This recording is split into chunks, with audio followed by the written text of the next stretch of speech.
మామూలుగా వర్షాలు ఎప్పుడు కురుస్తాయా, చెరువులు ఎప్పుడు నిండుతాయా అని అందరూ ఎదురు చూస్తారు. కానీ ఆ జిల్లాలో కొందరు మాత్రం చెరువులు నిండొద్దు, ఎండాలని కోరుకుంటున్నారట. నాయకుల చుట్టూ ప్రదక్షిణలు చేస్తున్నారట. కోట్లు వెనకేసుకుంటున్నారట. అదేంటి, చెరువులు ఎండటం ఏంటి, కోట్లు సంపాదించడం ఏంటనేగా సందేహం. అనుమాన నివృత్తి కావాలంటే ఈ స్టోరీ చూడాలి. ఎక్కడైనా ఎవరైనా నగదు బంగారాన్ని చోరీ చేస్తారు. కానీ ఉమ్మడి నల్లగొండ జిల్లాలో చెరువులు, కుంటలు, వాగులు, గుట్టలను చెరిపేస్తూ మట్టిని దొంగిలిస్తున్నారు. అంతిమంగా కోట్ల రూపాయలను వెనకేసుకుంటున్నారు. ఇదంతా చేస్తోంది ఎవరో తెలుసా? అధికార పార్టీకి చెందిన స్థానిక నాయకులు కొందరైతే వారి అండ చూసుకుని చెలరేగిపోతోన్న దొంగలు మరికొందరు. అయినా మట్టే కదండి తవ్వుకునేది, అదో పెద్ద నేరమా ఏంటి అంటారా? నేరమో కాదో కానీ మట్టి మాఫియా కొల్లగొట్టే సంపద ఎంత ఉందో తెలిస్తే మాత్రం ముక్కున వేలేసుకోవాల్సిందే.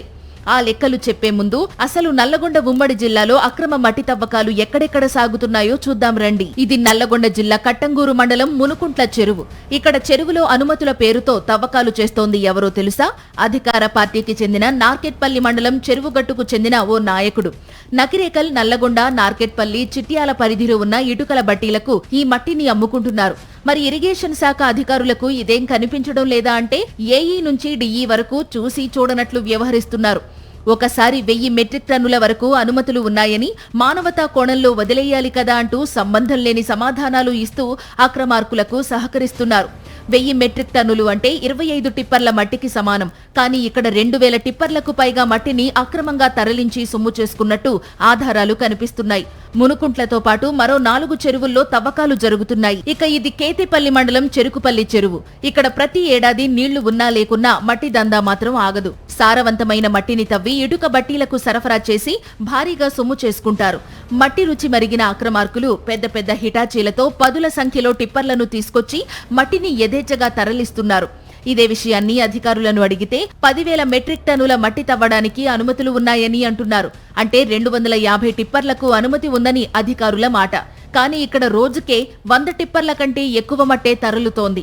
ఏ లెక్కన అధికారులు చెప్తోన్న అనుమతుల ప్రకారం చూసుకుంటే 3 రోజుల్లోనే మట్టి తవ్వకాలు ముగియాలి. కానీ 2 వారాలుగా కొనసాగుతోంది. ఇంకో నెల రోజుల పాటు తవ్వుకునేంత మట్టి అక్కడ ఉంది. ఇదేమో వలిగొండ మండలం గోకారం చెరువు. దాదాపు నెలన్నర రోజులుగా ఇక్కడ మట్టి తవ్వకాలు నిర్విరామంగా కొనసాగుతున్నాయి. ఇక్కడ తవ్విన మట్టిని చౌటుప్పల్, అబ్దుల్లాపూర్మెట్ మండలంలోని ఇటుక బట్టీలకు తరలుతోంది. ఇక తవ్వేది అధికార పార్టీకి చెందిన నేతలే కావడంతో అధికారులు ఇటువైపే కన్నెత్తి చూడడం లేదు. మరోవైపు యాదాద్రి భువనగిరి జిల్లా తుంగతుర్తి పరిధిలోని అడ్డగూడూరు మండలం ధర్మారం చెరువులో ఓ మట్టి మాఫియా రింగ్ మాస్టర్ అడ్డగోలుగా తవ్వి హైదరాబాద్ జనగామలోని పలు ప్రాంతాలకు తరలిస్తోంది. కొండమల్లేపల్లి, డిండి, చింతపల్లి, దేవరకొండ ప్రాంతాల నుంచి హైదరాబాద్ సమీపంలోని ఇటుక బట్టీలకు మట్టి తరలుతోంది. ఇక నల్లగొండ నియోజకవర్గ పరిధిలోని దోమలపల్లి, కంచనపల్లి, బుద్దారం, బ్రాహ్మణ వెల్లంల ప్రాజెక్ట్, అనంతారం చెరువులు ఇరిగేషన్ భూముల్లో లక్షలాది టిప్పర్ల మట్టిని అభివృద్ధి కార్యక్రమాల పేరుతో ఊడ్చిపడేశారు. నల్లగొండ నియోజకవర్గంలోని ఈ 5 ప్రాంతాల్లో కొల్లగొట్టిన మట్టి విలువే 100 కోట్ల వరకు ఉంటుంది. కనగల్ పెద్దగుట్ట చారిత్రాత్మక కనగల్ వాగుగా నామరూపాలే లేకుండా చేశారు. గుట్టను దాదాపుగా కనుమరుగు చేసి మాఫియా వాగు రూపమే లేకుండా చేసి అక్కడ ఇసుకను అడ్డగోలుగా దోచుకుని అమ్ముకున్నారు. అయితే వాళ్లు అమ్ముకుంటోంది మహా అయితే మట్టేగా అనుకోకండి. ఆ మట్టి చాటున కోట్ల రూపాయల విలువ చేసే సంపద అక్రమార్కుల చేతుల్లోకి వెళుతోంది. ఒక్కో టిప్పర్ మట్టిని ఇటుక బట్టీలకు 15 నుంచి 20 వేల రూపాయలకు అమ్ముకుంటున్నారు. ఈ లెక్కన ఒక్కో చెరువులో తక్కువలో తక్కువ 1000 టిప్పర్ల మట్టిని తవ్వినా 2 కోట్ల రూపాయలు అక్రమార్కుల జేబుల్లోకి వెళతాయన్నమాట. ఈ స్థాయిలో దోపిడీ జరుగుతున్నా ఇరిగేషన్, మైనింగ్, రెవెన్యూ శాఖల అధికారులు ఒకరి పేరు చెప్పి మరొకరు తప్పించుకోవాలని చూస్తున్నారు. ఇకనైనా ఈ దోపిడీని అడ్డుకుని కోట్ల రూపాయల సహజ సంపదను కాపాడాల్సిన అవసరం ఉంది.